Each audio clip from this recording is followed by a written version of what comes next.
Mau nanya ini soal lagi rame berita DPR minta pembebasan Rizik Syihab itu dari Bogor sama Tasikmalaya.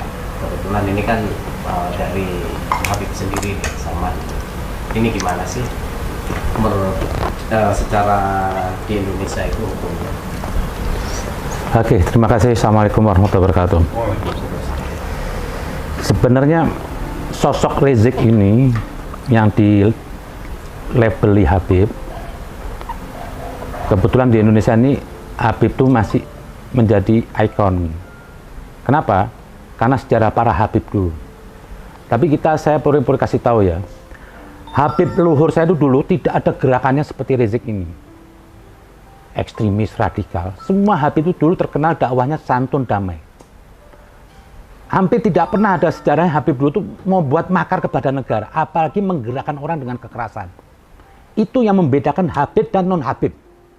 Habib dakwahnya santun tentunya, non Habib cenderung radikal. Nah, ini ada fenomena Rizik ini apa? Dia sudah keluar dari jalur leluhur para habaib. Ini Rizik ini sudah digunakan alat oleh kelompok-kelompok Taliban atau Khawarij atau Wahabi. Kenapa dia pakai? Karena di Indonesia itu Habib masih dihargai. Coba kalau dia bukan Habib, nggak ada yang mau ngikut itu. Jadi, tolonglah jangan memanfaatkan nama-nama Habib ini untuk kepentingan ambisinya. Seperti dari apa pentingnya seorang anggota DPR kok tidak tahu bernegara yang di Bogor dan di Tasik. Mengatakan Rizik suruh bebas. Anda anggap mereka ini goblok apa yang di pengadilan? Pengadilan itu representasi Tuhan. Jangan suka ikut campur. Pernah Alkisah suatu saat Imam Ali kehilangan baju besinya. Pada saat Imam Ali ke pasar ada seorang ingin menjual baju besinya. Kata Imam Ali, ini Imam Ali. Sosok yang disucikan. Sosok yang dimuliakan. Dia tanya kepada Imam Ali, itu baju saya. Kata si pemilik, tidak, punya saya. Apa bukti kamu kalau itu punya kamu? Akhirnya kita sepakat ke pengadilan. Datanglah berdua ke pengadilan. Si hakim nanya kepada Imam Ali, apa buktinya? Saya tahu di baju kamu, tapi tolong buktiin pada saya, pada hakimnya. Apa buktinya kalau ini baju punya kamu? Kata Imam Ali, yang tahu anak saya. Kata hakim, tidak bisa anak mendukung bapak.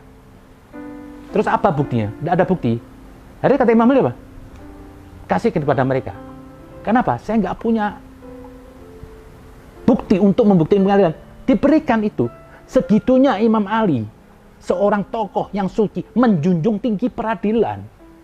Jadi kalau DPR ini, pengamen-pengamen ini, saya tahu mereka tuh hanya untuk kepentingan partai dan kekuasaannya. Rizik dimanfaatkan untuk 2024. Apalagi sih mereka? Nggak perlu diagung-agung seorang Rizik itu bukan manusia suci, banyak salahnya. Jadi janganlah agama ini dimanfaatkan, dijadiin kuda politik. Yang satu Habib jadi kuda politik oleh kepentingan ini kaum-kaum Wahabi. Gerakan di situ sudah gerakan seperti gerakan Wahabi. Nggak ada tuh gerakan Ahlul Bait, keluarga Nabi, makar itu nggak ada. Imam Ali bilang apa? Apabila daerah negara itu dalam keadaan damai, tidak gencang, Anda membuat keributan, terhina. Kalau emang itu ada kekurangan tidak baik, sampaikan dengan cara santun. Bukan mengadu domba antara rakyat. Lah ini ada kelompok-kelompok PKS, saya tahu tuh PKS. Dimanfaatkan berapa tokoh Habib untuk kekuasaannya. PKS itu berdiri juga beda afiliasinya dengan NU. Mereka punya Islamnya juga beda. Mau bilang apa terserah. Saya pernah baca ADRT-nya, mereka juga menolak tahlil, menolak ini. Ada buktinya saya punya. Karena untuk kepentingan penguasaan, sekarang dia manfaatin para Habib kayak Rizik untuk menjual. Itu bendera hitam. Siapa bela-bela itu bendera Rasulullah? Dari mana Rasulullah pernah ngetik ada la ilaha illallah? Nyablon di mana? Imam Ali bilang apa? Itu bendera hitam dan putih, hati-hati. Itu bendera yang membunuh Imam Ali. Yang membunuh Ahlul Bait, keluarga Nabi itu adalah bendera hitam itu semua. Yang dipegang oleh Khawarij. Karena waktu mereka melawan Imam Ali terdesak, dia membawa tombak Quran di atas Quran. Ini Quran. Kata Imam Ali, betul ucapanmu Quran. Tapi dengan maksud batil. Jadi FPI dan HTI itu produk politik, bukan produk agama. Ingin mengganggu. Ini bangsa sudah baik. Bangsa ini sudah Islami. Tolong yang merasa di DPR itu semua. Janganlah. Kasihan nih. generasi kita ke depan. Jangan diobok-obok. Jaga ini marwah. Kembali semua ke Pancasila. Pancasila itu murni intisari dari Al-Quran. Tidak ada agama lebih baik dari keadilan. Pancasila menjunjung tinggi keadilan. Agama menciptakan persatuan, ketuhanan ada semua, keadilan. Apalagi sih? Andai kan kalau ada Quran, nggak ada Nabi Muhammad, orang nggak ada yang tahu Al-Quran. Butuh penafsir Muhammad. Sekarang pun juga kita perlu tafsir. Nggak bisa mau langsung tafsir. Itu pun masih banyak perbedaan. Banyak mazhab. Jadi jangan merasa mengklaim, saya ini sudah sempurna. Selain Allah dan Rasul, tidak ada punya bisa mengatakan mutlak pendapat tentang Al-Quran untuk semua. Itu persepsi yang relatif. Jadi sesama relatif gak usah lah gontok-gontokan, saling mengkafirin, merasa lebih suci. Biasa aja, nggak usah merasa satpam agama. Loh, agama Anda belum beres kok merasa satpam agama. Siapa yang bisa? EPI pakai nama Islam. Emang izin dari siapa pakai nama Islam? Sudah dapat fact dari Tuhan. Udah terima wahyu dari Tuhan. Kok dia mengklaim atas nama Islam? Gak ada. NU nggak pakai nama Islam. Nahdlatul Ulama. Yang bisa menggunakan atas nama Islam illa Rasulullah. Salahnya tidak boleh. Salahnya multitafsir. Jadi tolonglah hargai peradilan ini. Jangan terus mau diobok-obok. Rizik bukan manusia suci. Nabi bilang andaikan putriku mencuri, akan kupotong tangannya. Di sini Nabi mau declare. Dalam hukum agama di sisi Tuhan tidak ada istimewa. Siapapun yang salah masuk penjara. Apalagi seorang Rizik yang bukan manusia suci. Pasti punya salah. Dia menghina Tuhan dari kaum Nasrani. Jelas di Quran dilarang jangan menghina Tuhan mereka. Kini mau dijunjung-junjung sebagai wakil Islam. Hancur nih Islam, bukan masalah agama aja. Saya jujur, leluhur Habib ini juga semua jadi hancur. Dulu orang menghormatin Habib. Karena dakwah Habib itu di mana-mana teduh. Tidak pernah ada di situ Habib bikin makar. Tidak pernah mengganggu. Di Solo itu ada Habib satu hari. Tidak pernah mbak pentungan dakwahnya. Ini mbak pentungan, takbir di sana kemari. Sekarang takbir sudah nggak ada sakralnya. Begitu Allah Akbar apa? Pada waktu itu Anda menyebut takbir, itu Anda isra ke Allah. Menggigil.